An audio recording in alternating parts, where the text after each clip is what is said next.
berapa, prosesnya seperti apa, tempatnya seperti apa. Jadi semuanya diratakan dengan mesin. Jadi ibaratnya dipukul-pukul pakai mesin, dikasih air, dibasahi dengan air semuanya, baru dituangkan sampo. Air tandon itu hasilnya kurang bersih. Expert di dunia cuci karpet untuk menghasilkan cucian yang... Halo, kembali dengan saya Yusron dari Yusima Teknik Pasuruan ya. Pada kesempatan kali ini saya akan membuat video konten yang lebih umum karena kemarin sempat viral videonya di YouTube sama di TikTok, FYP di TikTok sampai 4 kali. Itu banyak sekali pertanyaan awam yang masuk ke kita untuk menanyakan bisnis cuci karpet.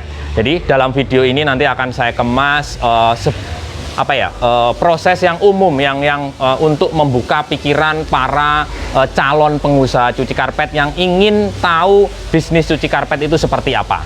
Dari awal hingga akhir nanti akan saya coba jelaskan modalnya berapa, prosesnya seperti apa, tempatnya seperti apa. Nanti sekilas akan saya jelaskan dalam video pendek ini. Jangan lupa videonya di subscribe, like, dan komen untuk video-video dari Yusima Teknik agar kita makin semangat ngontennya, makin semangat memberi manfaat ya. Terima kasih.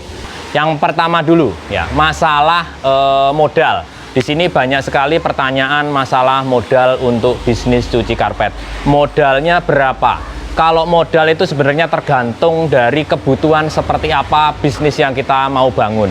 Kalau kita baru dan mau mencoba di dunia cuci karpet, jadi kita ya modal hanya nekat juga bisa, modal ratusan juta juga bisa. Jadi itu sangat tergantung dari kita sendiri.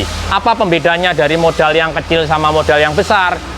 Dengan alat yang komplit, dengan mesin-mesin yang komplit, itu proses jauh lebih cepat, lebih mudah, dan kapasitasnya juga lebih banyak, hasilnya juga lebih bagus. Kalau modalnya minim, bagaimana? Modal minim katakanlah hanya jutaan, hanya untuk membeli sikatnya aja, atau disikat manual seperti apa, itu juga namanya juga cuci karpet. Sama, yang membedakan di prosesnya, hasilnya, kapasitasnya, terus ini hasil dari cuci karpet itu bisa lebih bagus, proses lebih cepat ya. Kalau modal minim, katakanlah kita hanya membeli mesin sikat aja seperti apa. Kalau kita modalnya minim, yang kita tekankan adalah semangatnya. Semangat bekerja kita harus ekstra. Karena dengan alat yang minim untuk cuci karpet ditanya bisa, pasti juga bisa. Tapi butuh semangat, butuh effort yang lumayan besar.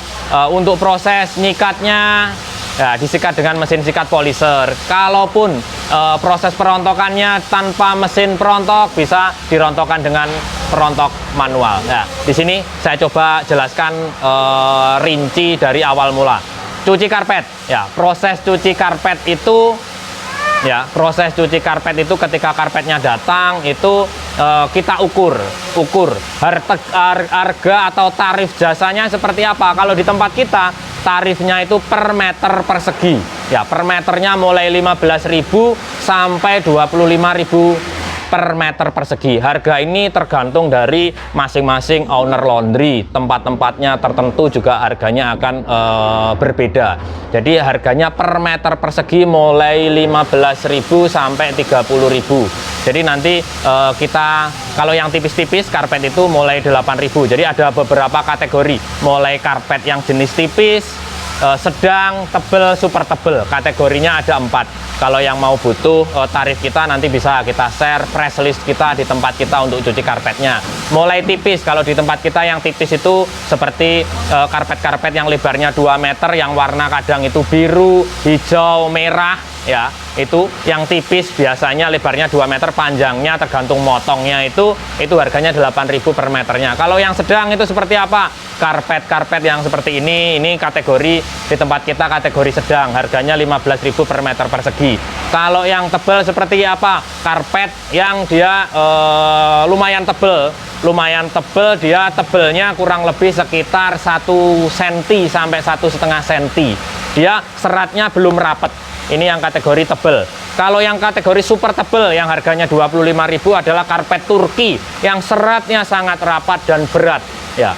Seratnya sangat rapat dan berat dan harganya juga lumayan mahal. Karpetnya Sultan harganya bisa jutaan sampai belasan juta untuk karpet Turki. Jadi karpetnya tebel, seratnya itu sangat rapat. Itu harganya di situ. Misalkan ukurannya, katakanlah ya kita harganya misalkan yang sedang itu 10.000, ukurannya 2x3, 2 meter kali 3 meter, jadi 2x3 sama dengan 6 kali harga per meternya katakanlah 10.000, jadi tarif nyucinya adalah 6 kali 10.000, yaitu 60.000 untuk satunya, per meternya tadi 10.000, jadi 6 kali 10, 60.000, itu tarif untuk cuci karpetnya. Seperti itu penjelasan untuk tarifnya ya. Setelah itu untuk proses cuci karpet, jadi di sini alatnya memang lumayan banyak, bisa modal puluhan juta, ratusan juta, atau hanya ya modal manual, semuanya serba manual bisa. Jadi di sini itu semuanya tergantung dari ownernya akan membuat seperti apa. Kalau memang modalnya minim, ya beli yang paling inti-inti dulu. Yang mana kita pilah-pilah, misalkan di mesin sikat dulu ya. Setelah itu nanti ada uang tambah lagi. Jadi kita bahas proses runtutan cuci karpet yang mulai pertama. Proses pertama yaitu setelah karpet tadi sudah tahu harganya, sudah mau dicuci ya, sudah deal harganya. Jadi proses yang pertama adalah proses perontokan debu ya. Proses perontokan debu ini bisa dibagi menjadi 3 cara. Proses manual dalam arti manusianya yang bekerja, dipukul-pukul pakai rotan, dipukul-pukul pakai sapu lidi, atau dipukul-pukul pakai apa terserah. Jadi dipukul-pukul ya, manusianya yang bekerja.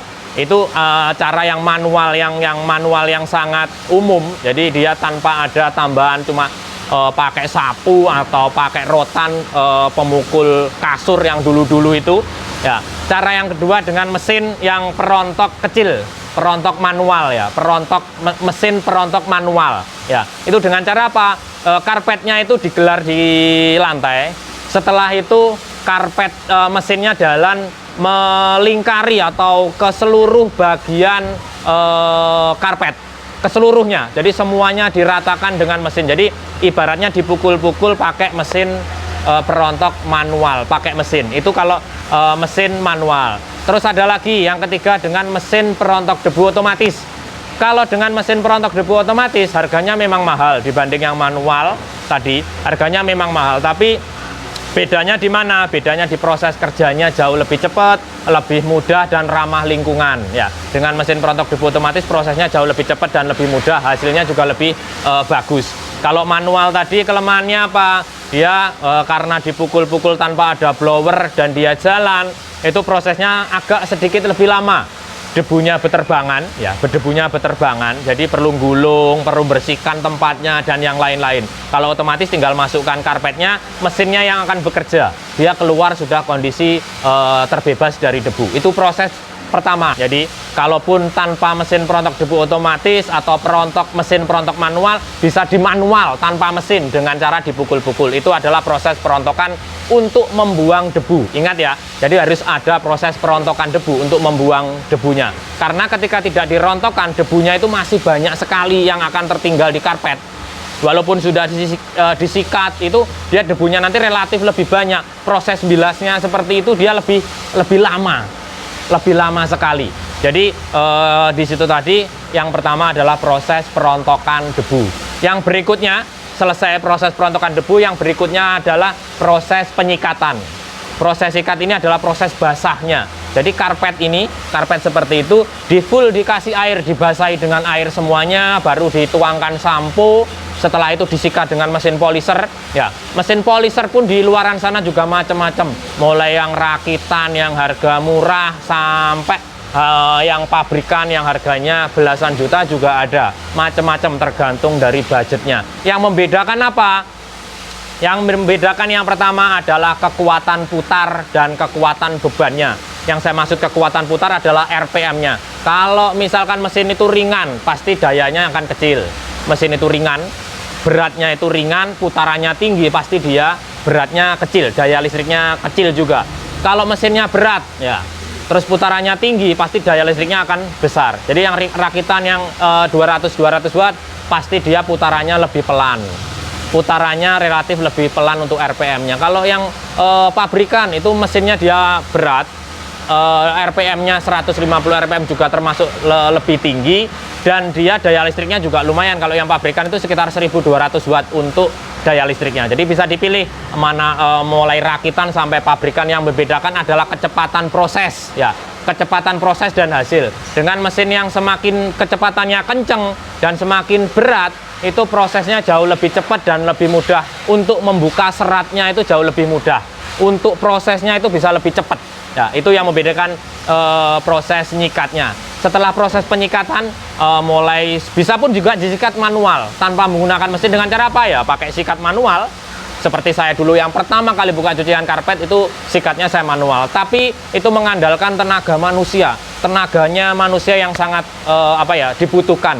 Ketika satu karpet mungkin semangat. Kalau sudah dapat ke 4 karpet, sudah mau ke 4 atau ke 5 karpet, tenaganya pasti akan berkurang karena itu manusiawi ya. Manusia tenaganya akan kurang ketika dia sudah lelah, capek. Jadi kebersihannya pasti akan berbeda. Dengan mesin sikat prosesnya jauh lebih mudah dan stabil dia. Ya, itu tadi proses penyikatan. Setelah proses penyikatan yaitu adalah proses pembilasan seperti itu. Proses pembilasan ya, ini juga proses yang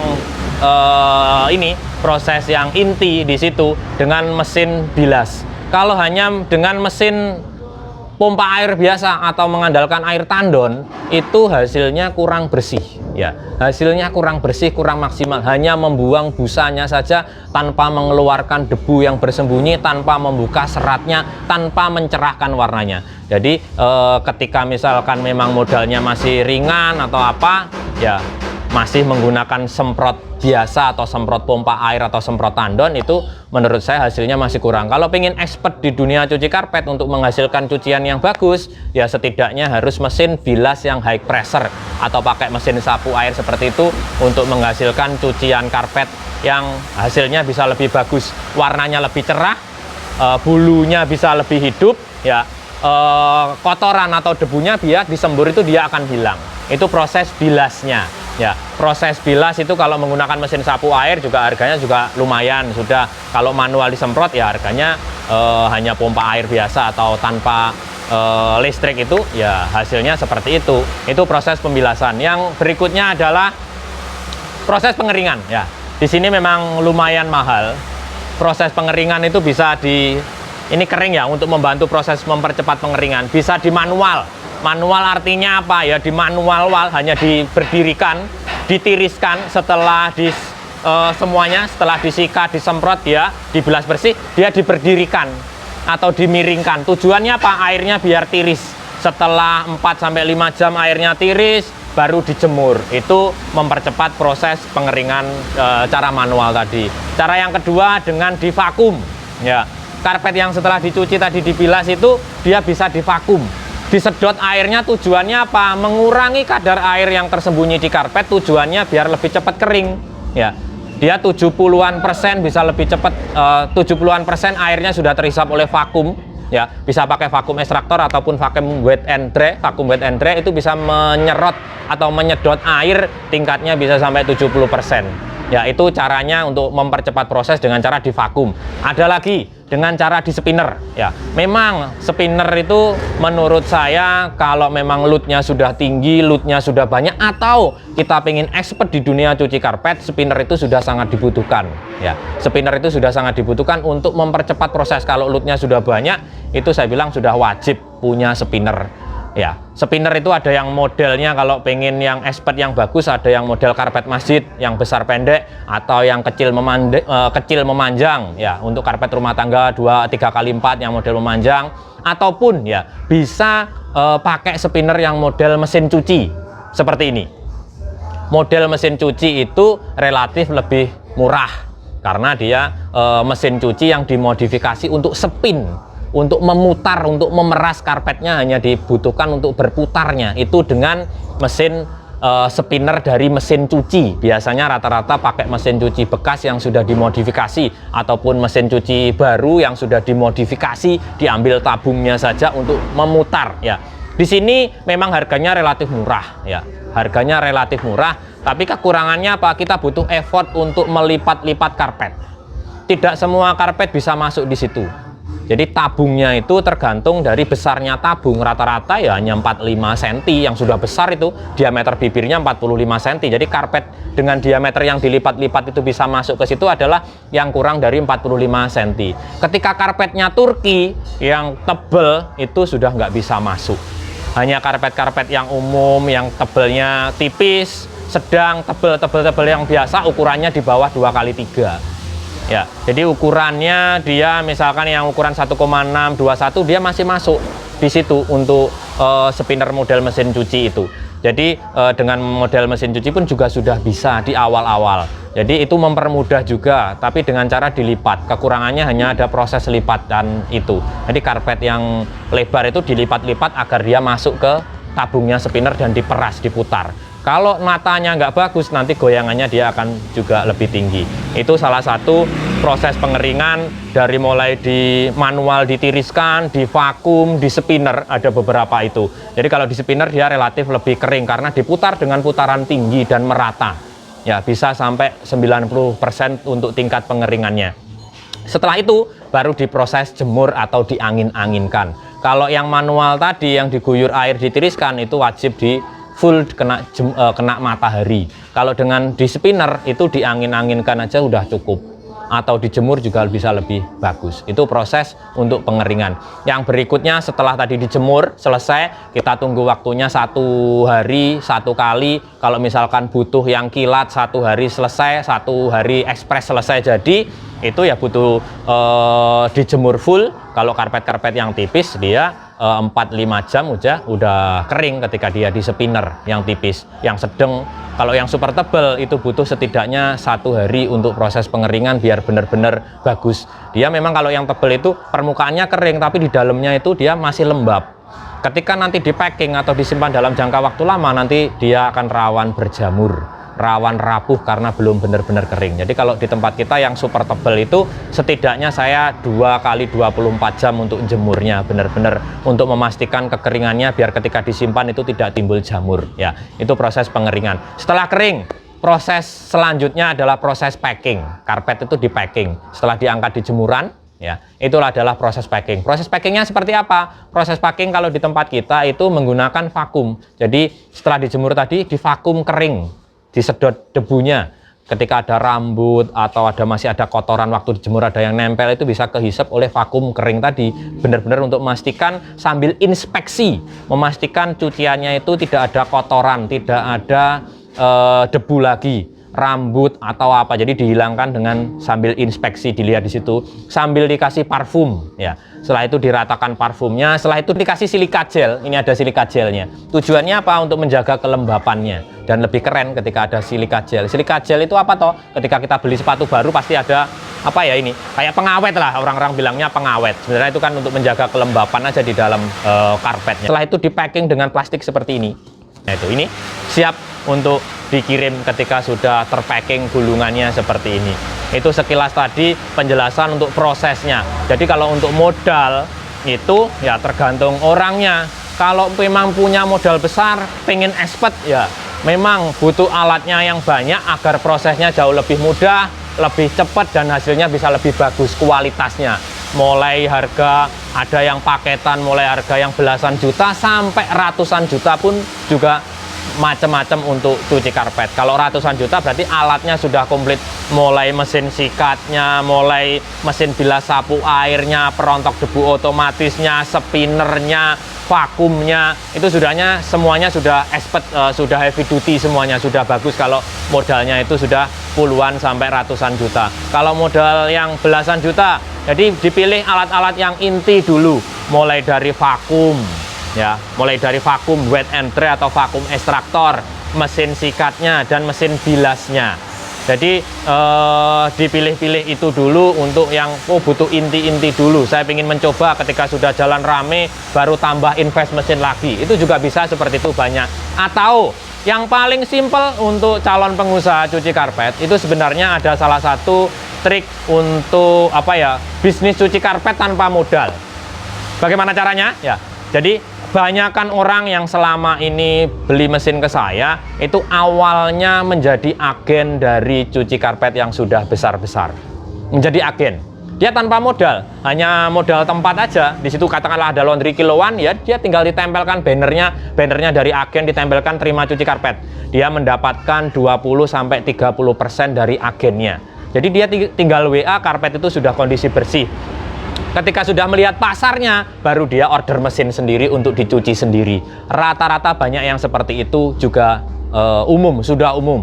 Pengen menjadi agen dulu, kalau ketika sudah tahu pasarnya ternyata menjanjikan, baru dia nyemplung di dunia cuci karpetnya, dicuci sendiri, order mesinnya sendiri, ya pastinya profitnya jauh lebih tinggi. Kalau yang awal tadi pengen membuka aja, pengen tahu, ya menjadi agen itu sudah umum. Laundry yang menjadi agen awalnya, atau pengen nggak mau ribet ya menjadi agen aja. Jadi lebih mudah seperti itu. Pasti orang-orang yang laundry besar dia mau menjadikan agen. Jadi tinggal infokan aja ke laundry yang mungkin dianggap besar tadi, bisa menjadikan agen dulu untuk percobaan pertama. Ketika pasarnya sudah ketemu, baru kita membuka sendiri untuk bisnis cuci karpet. Jadi itu tadi sekilasnya untuk dunia cuci karpet. Jadi awal hingga akhir tadi, kalau misalkan mesinnya lengkap, komplit, itu prosesnya jauh lebih mudah, lebih cepat, hasilnya juga lebih bagus, lebih bersih, ya. Prosesnya cepat dan lut atau kapasitasnya juga besar.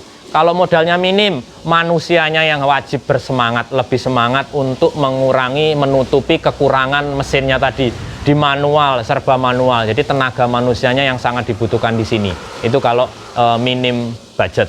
Ya. Jadi itu tadi sekilas penjelasan untuk bisnis cuci karpet awal hingga akhir. Cuci karpet itu sangat menjanjikan saat ini karena belum semua laundry atau tempat-tempat laundry baju kiloan itu belum terima cuci karpet. Jadi masih terima baju aja. Karena ada orang yang belum mau dan mampu untuk cuci karpet. Jadi masih banyak peluang untuk dijadikan agen cuci karpet atau usaha cuci karpet itu, karena belum semua. Dan rata-rata karpet itu hampir setiap rumah itu mempunyai karpet. Apalagi yang kelasnya menengah ke atas, karpetnya sudah tebel-tebel, mahal-mahal, dan pasti banyak. Seperti karpet Turki yang harganya mahal itu sudah banyak. Jadi itu sangat menjanjikan untuk bisnis cuci karpet. Rata-rata di tempat cucian motor mobil juga bisa cuci karpet. Rata-rata masih menggunakan cara manual dengan cara disemprot aja. Misalkan itu beralih dengan menggunakan alat-alat untuk menghasilkan cucian bisa lebih bagus lagi. Nah, kalau untuk dari segi tempatnya, untuk segi tempat itu untuk proses cuci karpet setidaknya harus ada tempat cuci. Ya, proses tempat cuci dan tempat jemur, tempat packing. Ada 3 yang wajib. Ya, jadi tempat nyuci itu kalaupun minim sekali ya, ada yang di los lagi, misalkan tempat jemur dan tempat nyuci jadi satu, katakanlah paginya buat nyuci, siangnya buat jemur. Paginya dicuci, siangnya jemur, besoknya di packing dan siap dikirim, seperti itu.